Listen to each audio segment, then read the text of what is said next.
کہ اس شخص یعنی مرزا غلام محمد قادیانی کے اقوال و افعال سے صاف ظاہر ہوتا ہے کہ یہ شخص نبوت کا مدعی ہے اور مرتد کافر ہے، کہ ان کے نماز جنازہ کسی بھی صورت کے اندر مسلمانوں کے لیے پڑھنا جائز نہیں۔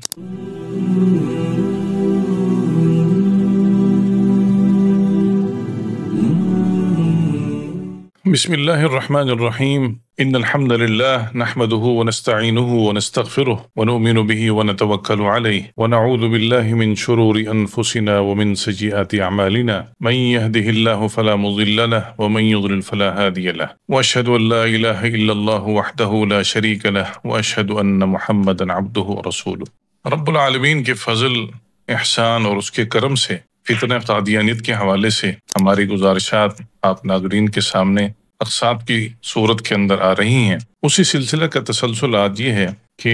علماء امت نے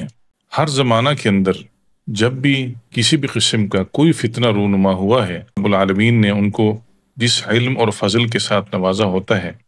اس کی روشنی کے اندر اس فتنہ کا تدارک کرتے ہیں۔ بر صغیر کے اندر انگریز کے اشیر باز سے پنپنے والا یہ فتنہ قادیانیت جو مسلمانوں کے لیے کسی بھی زہر قاتل سے کم نہ تھا، علماء امت نے اس کو روز اول سے اس کو اپنے نشانے کے اوپر رکھا۔ مرزا غلام محمد قادیانی نے جب تک اپنے آپ کو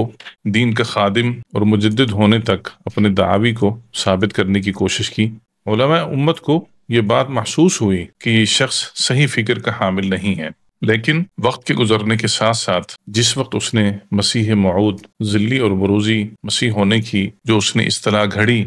اور اس کے بعد اس نے نبوت کا برملا اعلان کیا، تو علماء امت میدان عمل کے اندر اترے اور اس کے خلاف پورے بر صغیر کے اندر ایک ماحول کو انہوں نے پیدا کیا کہ تاکہ سادہ لو عوام اس کے فتنہ سے محفوظ رہے۔ مرزا غلام محمد قادیانی کے تعاقب کے لیے علماء اہل حدیث نے صف اول کا کردار ادا کیا۔ شیخ کل فی الکل سید نذیر حسین محدث دہلوی رحمہ اللہ کے ہونہار شاگرد شیخ الاسلام مولانا محمد حسین بٹالوی رحمہ اللہ، اللہ رب العالمین کی ان کے اوپر کروڑوں رحمتیں ہوں، انہوں نے اس فتنہ کے تعاقب کے لیے ایڑی چوٹی کا زور لگایا۔ مرزا غلام محمد قادیانی نے اپنی جس کتاب کے اندر یہ دعویٰ کیا کہ میں ایک نبی ہوں اور نبوت کے منصب کے اوپر فائز ہوں، تو ان تمام تحریرات کو مولانا شیخ محمد حسین بٹالوی رحمہ اللہ نے اپنے استاذ شیخ الکل فی الکل سید نذیر حسین محدث دہلوی رحمہ اللہ کی خدمت میں ان تمام عبارات کو پیش کر کے ان کی خدمت کے اندر یہ گزارش کی کہ آپ ایک مفصل اور مدلل قسم کا فتویٰ تحریر کریں تاکہ اس کا کفر جو ہے وہ ہم امت کے افراد کے اوپر ہم واضح کر پائیں۔ شیخ الفی الکل سید نذیر حسین محدث دہلوی رحمہ اللہ جو امت کے ایک بہت بڑے متبحر قسم کے عالم دین تھے اور علم حدیث کے اندر اللہ رب العالمین نے جو ان کو مقام دیا تھا وہ کسی کا محتاج تعارف نہیں ہے۔ سید نذیر حسین محدث دہلوی رحمہ اللہ نے مولانا محمد حسین بٹالوی کے کہنے پر باقاعدہ ایک فتویٰ مرتب کیا اور اس فتویٰ کے اندر سید نذیر حسین محدث دہلوی رحمہ اللہ نے اس کو کافر اور مرتد قرار دیا۔ مولانا محمد حسین بٹالوی رحمہ اللہ نے جس وقت ان کی خدمت کے اندر یہ بات پیش کی تو مرزا غلام محمد قادیانی نے سب سے پہلے اپنی اس دعوت فکر کو لوگوں کے اندر جس وقت پھیلانے کی کوشش کی تو مولانا محمد حسین بٹالوی رحمہ اللہ نے اہل حدیث کے مکتب فکر کی جید عالم دین سید نذیر حسین محدث دہلوی کی خدمت کے اندر پیش ہو کر جس وقت اپنی یہ بات کی تو انہوں نے اپنی رسالہ اشاعت السنہ کی جلد نمبر 13 صفحہ نمبر 169 1890 کے اندر لکھتے ہیں کہ اس شخص یعنی مرزا غلام محمد قادیانی کے اقوال و افعال سے صاف ظاہر ہوتا ہے کہ یہ شخص نبوت کا مدعی ہے اور مرتد کافر ہے۔ یہ بات اس نے نبوت کی جو کی تھی، یہ اس کی فتح الاسلام ایک کتاب ہے، اس کے اندر اپنے ان تمام چیزوں کو اس نے ڈسکس کیا تھا۔ حضرت میاں صاحب رحمہ اللہ نے جو مفصل فتویٰ لکھا اس کے اندر جو مختصراً آپ کی خدمت کے اندر بات گزارش کرنی ہے وہ یہ ہے کہ حضرت میاں صاحب رحمۃ اللہ علیہ نے یہ بات کی کہ ان کے نماز جنازہ کسی بھی صورت کے اندر مسلمانوں کے لیے پڑھنا جائز نہیں، حتیٰ کہ قادیانی اور قادیانی فکر کے حامل افراد کو مسلمانوں کے قبرستان کے اندر کسی بھی صورت کے اندر ان کو دفن نہ کیا جائے۔ سید نذیر حسین محدث دہلوی رحمۃ اللہ علیہ نے جس وقت یہ فتویٰ مرتب کر کے اپنے ہونہار شاگرد مولانا محمد حسین بٹالوی رحمۃ اللہ علیہ کو دیا تو مولانا محمد حسین بٹالوی رحمۃ اللہ علیہ نے اس وقت کے پنجاب اور پورے متحدہ ہندوستان کے اندر علماء کے دروازہ ایک ایک کے پاس جا کر کھٹکھٹایا اور ان کو کہا کہ اس کے فتوی تکفیر کے اوپر اپنے مہر کو ثبت کریں۔ چنانچہ تقریباً 200 کے قریب جید علماء کرام نے اس کے اوپر باقاعدہ اپنے دستخط کیے اور اپنی مہر لگائی، اور پوری امت کو یہ بات بتائی کہ مرزا غلام محمد قادیانی صرف کافر و دجال ہی نہیں ہے، بلکہ اس کے فتنہ سے بچنے کے لیے مسلمانوں کو ہر ممکن کوشش بھی کرنی چاہیے۔ مولانا محمد حسین بٹالوی رحمۃ اللہ علیہ نے 1891 کے اندر یہ پہلی مرتبہ اپنا فتوی تکفیر جو مرزا غلام محمد قادیانی کے حوالے سے تھا اس کو امت کے سامنے پیش کیا۔ مرزا غلام محمد قادیانی کے خلاف یہ اٹھنے والی یہ باقاعدہ منظم قسم کی ایک تحریک یہ مسلمانوں کے دلوں کے اندر اس قدر اجاگر ہوئی کہ مسلمانوں نے وقت کے گزرنے کے ساتھ ساتھ اس کی تکفیریت کے حوالے سے ملک کے معزز ترین اداروں کے اندر بھی انہوں نے اپنی کارروائیوں کا آغاز کیا۔ شیخ الاسلام مولانا محمد حسین بٹالوی رحمۃ اللہ علیہ نے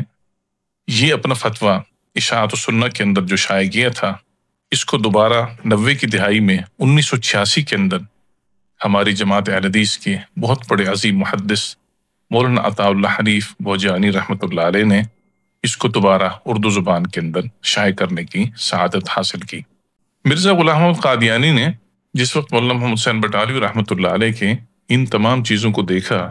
تو مرزا غلام محمد قادیانی اپنی اگلی آنے والی کتاب تحفہ گورڈویہ کے اندر کہتا ہے کہ مولانا محمد حسین بٹالوی میرا اول المکفرین ہے۔ ایک دوسری جگہ علماء امت اور بالخصوص علماء اہل حدیث پر نقد کرتے ہوئے کہتا ہے کہ علماء اہل حدیث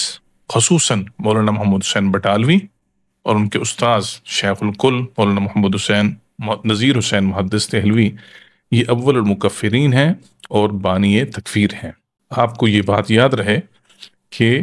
سید مولانا محمد حسین بٹالوی رحمۃ اللہ علیہ اس فتویٰ کو لینے کے بعد علماء دیوبند، علماء بریلی اور دیگر مکاتب فکر کے علماء کی خدمت کے اندر جا کر ان کو یہ بات باور کرائی ہے کہ آپ اس مسئلے کو سمجھیں اور سمجھنے کے بعد اس کے اوپر غور و فکر کریں،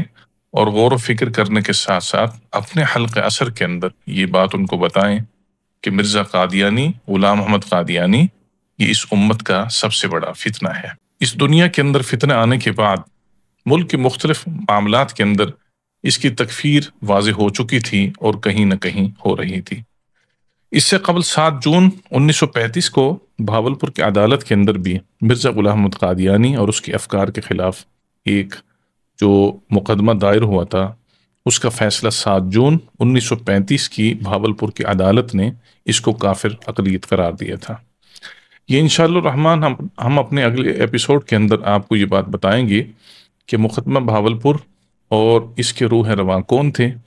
کس وجہ سے یہ مقدمہ معرض وجود کے اندر آیا تھا، کون سی خاتون تھی جس کی وجہ سے اس مقدمہ کی بڑی شہرت ہوئی، اور 1935 سے قبل 1931 سے لے کر 1935 تک تقریباً یہ 4 سال کا جو دورانیہ تھا، اس مقدمہ کی سماعت اور اس میں دلائل پیش کرنے کے لیے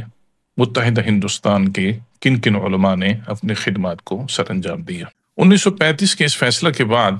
ملک پاکستان کے طول و عرض کے اندر یہ ایک لہر دوڑ چکی تھی کہ مرزا غلام محمد قادیانی یہ صحیح فکر کا حامل نہیں ہے اور جھوٹا مدعی نبوت ہے۔ تو مختلف قسم کے حوادث جس وقت رونما ہوئے تو اس کے بعد یہ بات ملک کی معزز ترین اسمبلی نیشنل اسمبلی کے اندر بھی اس کی بازگشت ہوئی۔ نتیجہ طویل بحث و مباحثہ کے بعد سن 1974 کے اندر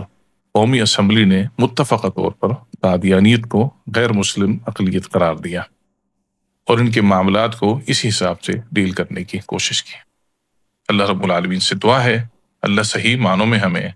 قرآن و سنت کے مطابق عمل کرنے کی توفیق دیں اور اس فتنہ سے ہمیں بھی اور ہماری آنے والی نسلوں کو بھی بچائیں۔